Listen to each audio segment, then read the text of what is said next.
Hey there, Massaholics. I bet some of you right now are asking yourself, what the heck is that thing on Tanner's arms? Well, you're going to find out, but not today. This is just a teaser for an upcoming episode, so stay tuned to our channel. Today we've got something equally as interesting on tap. We're going to get to hear from our old friend, Proffesor Schanz. Today, Proffesor Schanz is talking about carbohydrates and why they're important to take in around your training window. Well, take it away, Proffesor Schanz. All right, the second point as to why carbohydrates are important around your training is the actual anabolic process itself of building muscle. I'm going to use a marker board here and start explaining some things as far as basically glucose uptake into your muscle cells, why it's important and how carbohydrates are going to affect it. So, all right, for example here, this is a muscle cell. Okay. Outside here is your cell wall. Along your cell wall here, you're going to have these little half circles. These are insulin receptors. There's several different ways of making evergreens, so I'll just show you some. Start by just tapping. Now we use just the corner of the brush, and see? Okay. Here, these little circles are going to constitute blood glucose. Let's see. Stars are insulin itself, insulin hormone. Here we have the cell nucleus, and within the cell here, let's use these boxes here. These boxes are GLUT4. Those are the main glucose transporters for your skeletal muscle cells. Okay, so there are two types of glucose uptakes into your muscle cells. There's non-insulin mediated uptake, and then there's insulin mediated uptake. Non-insulin mediated uptake is activated via muscular contractions. Usually it has to be tense enough contractions to, for a duration of time. Your muscles get a really tight feeling, like your skin is going to explode any minute. It's really tight. It's like somebody blowing air into your muscle. It just blows up, and it feels different. It feels fantastic. So pretty much we're talking about exercise. Exercise is going to activate non-insulin mediated glucose uptake. So what this means is that these insulin receptors right here, they're irrelevant in the equation of non-insulin mediated uptake.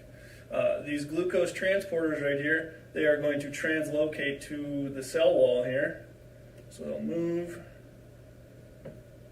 to the cell wall there, and they will take in blood glucose, and they will take that into the cell wall and take it into the nucleus, where it is used for energy, protein synthesis. Protein synthesis just meaning building that muscly goodness that we all love and are chasing. All right, so that's non-insulin mediated uptake. This happens regardless of any ingestion of carbohydrates or anything like that. So anytime you work out, no matter what you drink or take, this is going to happen. This is how your muscle cells get energy to work out, to perform what they're doing. That's why this mechanism exists. Okay, let's clean this up a little bit here. All right, for insulin-mediated uptake, what we have here, okay, so the same thing is going to happen when you're exercising. You're going to get the non-insulin-mediated uptake.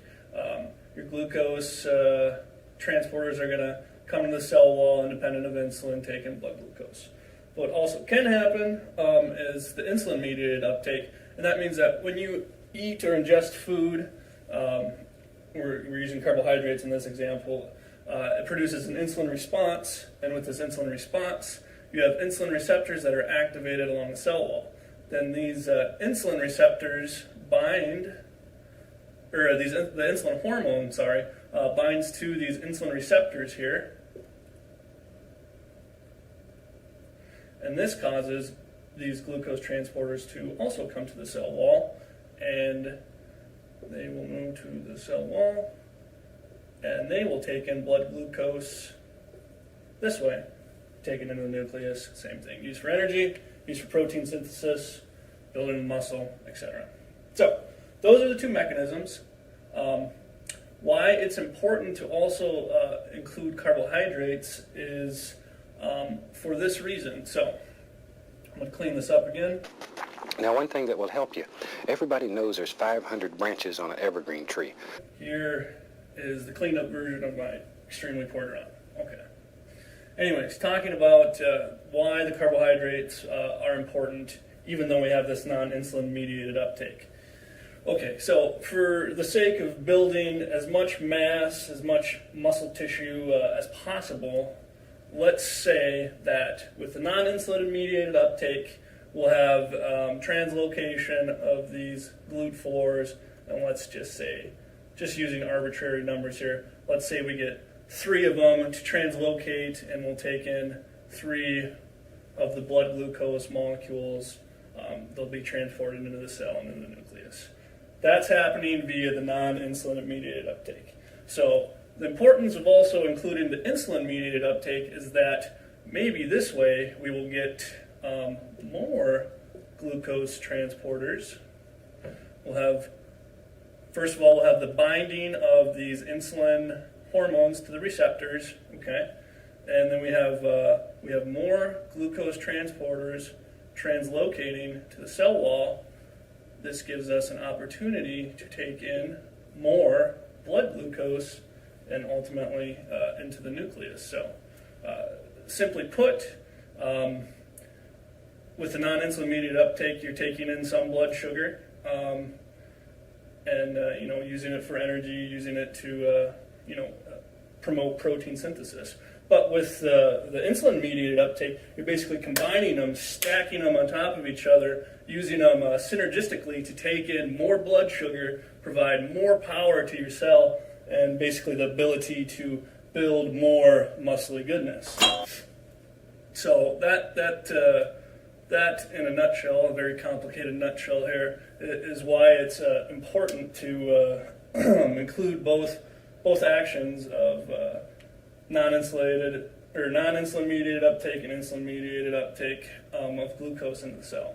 So basically, remember to take your carbohydrates so you get that insulin action, stack it with the non-insulin mediated uptake action, and I wouldn't go so far as to say you double your intake of blood sugar that way, but more or less it's keeping that gas pedal all the way to the floor, and basically just maximizing your potential for gains at this point. One final thing I'd like to add before I go here is that the non-insulin mediated uptake of glucose, let's say you exercise, you finish exercising, the translocation of these glucose transporters to take in glucose may stay elevated for up to 30 minutes after exercise, and then basically that translocation ceases and you're not going to be taking in that glucose anymore. What the insulin mediated lasts a little bit longer, and that means that if you are, say you consume carbohydrates around your workout, that insulin-mediated uptake of glucose is going to happen, research is showing, anywhere from roughly 1.5 to 3 hours after you're done ingesting. You're still going to have activation of these glucose transporters taking in glucose. So you basically prolong the amount of time afterward that you're going to be able to take in blood glucose if you use this insulin-mediated version along with the non-insulin-mediated version. So that just means more time to build more muscles. Hey there, Mass Associates. How about a recap?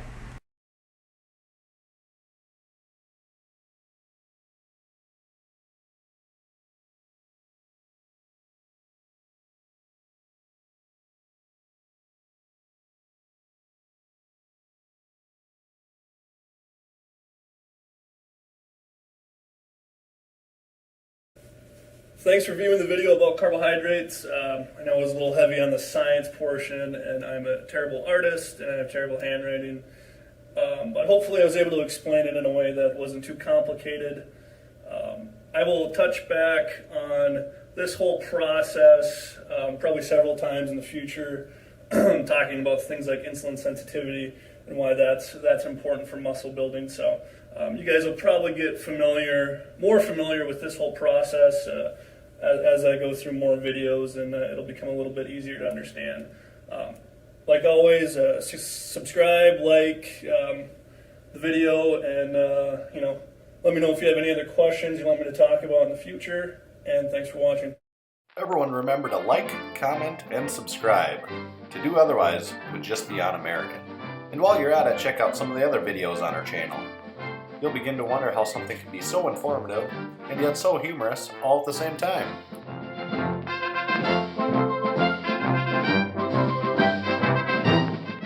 But most importantly, don't forget, it's science. It's Massenomics.